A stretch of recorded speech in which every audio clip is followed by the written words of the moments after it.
Cute colour, ठीक है। और ये देख सकते हो कोई भी कलर इसमें, तो अगर आपने लगाना है ये तो ये इसमें लाइट लगा सकते हो ग्रीन, ये देखो ये थोड़ा सा बेबी कलर हो गया, ये नहीं, ठीक है, ये इस तरह से, ठीक है। अब येलो कलर भी अच्छा लग रहा है एंड ये भी अच्छा लग रहा है, ये भी ठीक है, ये भी बहुत अच्छा है कलर है, ये भी ठीक है।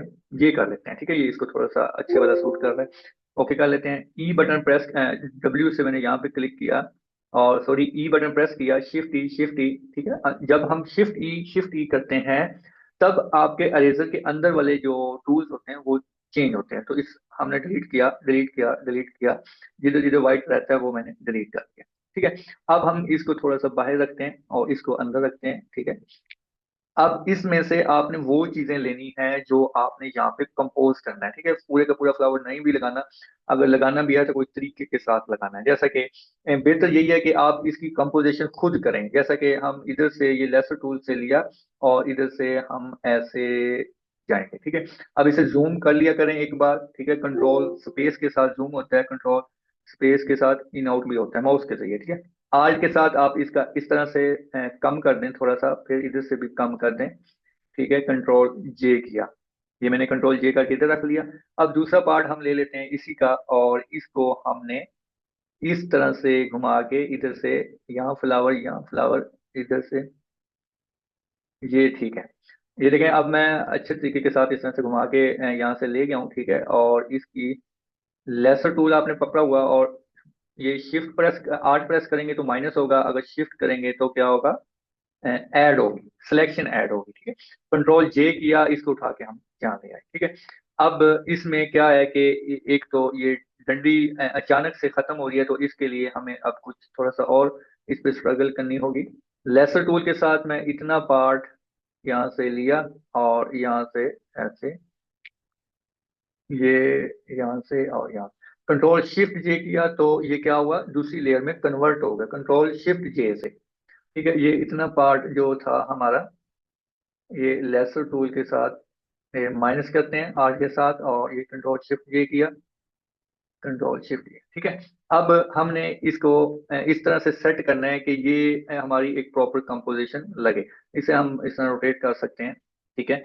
और इसकी जो ये डंडी का मसला है, इसको हम इसके ऊपर कोई फ्लावर लगा देते हैं ताकि ये थोड़ा सा लुक वाइज अच्छा लगे, ठीक है, ये यहाँ पे अच्छा लग रहा है। अब इसकी थोड़ी सी कॉपी बना के रख लेते हैं ताकि अगर जरूरत पड़ी तो हम इसमें से एडजस्ट करें। इसे मैंने मर्ज किया और इधर से व्हाइट कलर डिलीट किया। अब आपने करना क्या है कि ये देखें, कंट्रोल एच किया, और कंट्रोल एच किया तो यहाँ से आपने एम बटन, ये देखें ग्रिड लाइन आ गई, इसको एम बटन के साथ इस तरह सिलेक्शन लेनी है, और जो बाकी का पार्ट होगा उसे शिफ्ट के साथ ऊपर जाके इसके साथ खुद ही ये अटैच हो जाएगा। अच्छा, अब इसकी बारी है, इसकी जो ये डंडी है ये मुझे अच्छी नहीं लग रही, तो इसको हम खत्म करने के लिए एक कंपोज फ्लावर कंट्रोल जे क्लिक किया, और इसको यहाँ से इस तरह से हम जोड़ेंगे कि इस तरह से, ठीक है। अब ये थोड़ा बहुत इस पे अच्छा भी लग रहा है, ठीक है। इसको मैं थोड़ी देर साइड पे रखता हूँ और इसको यहाँ पे कंपोज करते हैं, ठीक है। अब इसे क्या करना है, इसी पार्ट को मैं यहाँ कॉपी भी कर लेता हूँ ताकि हम इधर से भी कुछ चीज बना सकें। अब यहाँ से ग्रिड लाइन से इस तरह से सिलेक्शन ले लेनी है, और वी बटन प्रेस करना है, और इसको शिफ्ट के साथ ऐसे जोड़ देना है। जब ये जुड़ जाए तब आपने इसकी जांच छोड़नी है, ठीक है। इसे जूम करके भी देख लेना है कि सही से लगा या नहीं लगा, ठीक है। अब आपने इसकी और कंपोजिशन करनी है। अब मुझे ये खाली जगह थोड़ी सी लग रही है, ना इतना भरा हुआ होना चाहिए, ना इतना कंजस्टर होना चाहिए कि बहुत ही गुंदा गुंदा सा फ्लावर लगे हुए हैं। अब इन दोनों में थोड़ी सी स्पेस है, इन फ्लावर में आपस में थोड़ी सी स्पेस है, तो थोड़ी सी स्पेस के ऊपर मैं और एक फ्लावर ड्रॉप करता हूँ, ठीक है। अब ये यहाँ पे इनफ है, ठीक है, ठीक है, इतना साथ जुड़ा हुआ नहीं है, तो कंट्रोल एच है, ग्रिड लाइन शो हो रही है, तो यहाँ से इस तरह से उठा के यहाँ पे ऊपर जोड़ दिया। अब हमने करना क्या है कि इसकी और बूटी बाहर निकालनी है, जैसा कि ये फ्लावर हमारे पास था। अब ये मैं फ्लावर उस जगह पे रखूंगा जहाँ कुछ बेहतर लगे, ठीक है। यहाँ पे अगर मैं ऐसे रखता हूँ ना, तो ये याद रखिएगा कि जब पैटर्न चलेगा तो ये लाइन इतनी शो हो जाएगी, तो ये चीज का भी ख्याल करना है, ठीक है। अब इसकी मैं थोड़ी सी रुख चेंज कर दिया, और इसको ऐसे भी कर सकते हैं, वैसे ये इतना रोटेट भी कर सकते हैं, ठीक है। अब मैं ये लाइन नहीं बनाना चाहता, इस तरह से लाइन ना बने, तो इसलिए मैं इसको यहाँ पे ले आया। पहले ये जगह फिल कर देते हैं। ठीक है, ये देखिए ना इतना कंजस्टर हो ना ये वो सारा कुछ होना चाहिए। ठीक है, अब हम एक दो फ्लावर और ले लेते हैं जिसमें जैसा कि इसमें इस बूटी में से ये बूटी मुझे थोड़ी सी अच्छी लग रही है।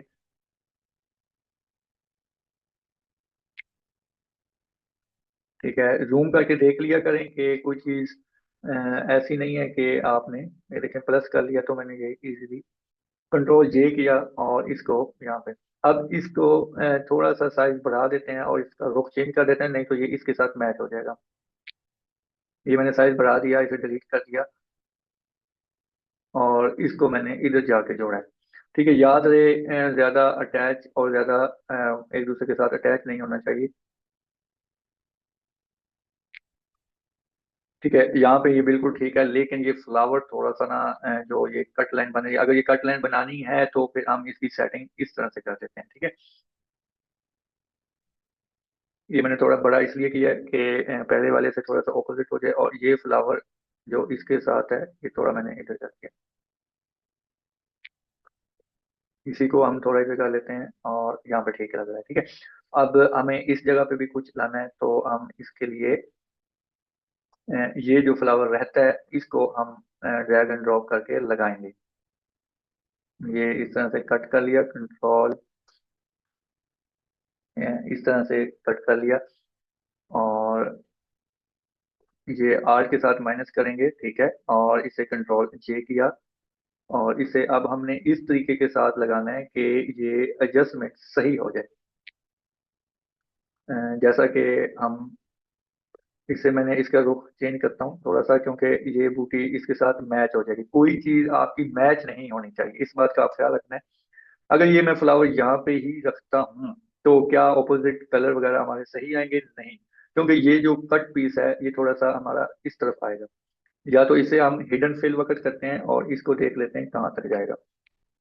इतना पार्ट हम नीचे ले आते हैं।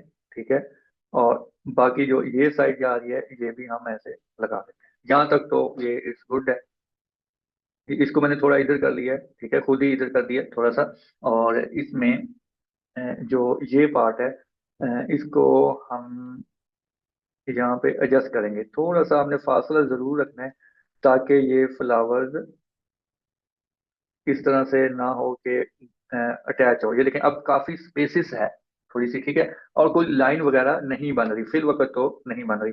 अब ये जगह कुछ ज्यादा खाली है तो इसको एडजस्ट करने के लिए हम या तो इसको थोड़ा छोटा कर देते हैं ताकि इधर स्पेस रहे, या उतना ही ठीक है। चलें हम एक बार इसकी रिपीट ऑन करके देखेंगे। अब मुझे इस जगह पे लगाने के लिए कोई फ्लावर उठाना है। ठीक है, ऑरेंज अगर यहाँ पे लगाऊंगा तो फिर इसके साथ वैसे ऑरेंज ही लगा लेते हैं। ठीक है, ये हमने इतना पार्ट उठाया। ठीक है, और इसमें कंट्रोल जे किया और इसे हम अब ऐसे नहीं लगा सकते। ठीक है, इसे छोटा करेंगे और इस तरह से लगा देंगे। ठीक है, अब ये बिल्कुल ऑपोजिट पे है तो इसलिए थोड़ा इशू करेगा, तो इसलिए इसको इसका बैलेंस करना थोड़ा सा जरूरी है। यहाँ पे हम इसको इसी तरह से थोड़ा सा देखेंगे कि इसके साथ कोई और फ्लावर अगर हम बूटी अटैच करें तो कैसी रहेगी। जैसा कि ये बूटी है और इसमें जो फ्लावर्स है उसकी कटिंग करेंगे, थोड़ी सी कटिंग करेंगे। जैसा कि ये फ्लावर्स है ना, तो इसको हम इस तरह से कटिंग करके लाएंगे और इसमें कंट्रोल जे करके इस तरह से खत्म कर दिया। ठीक है, अब यकीनन आपको थोड़ी बहुत समझ आई है।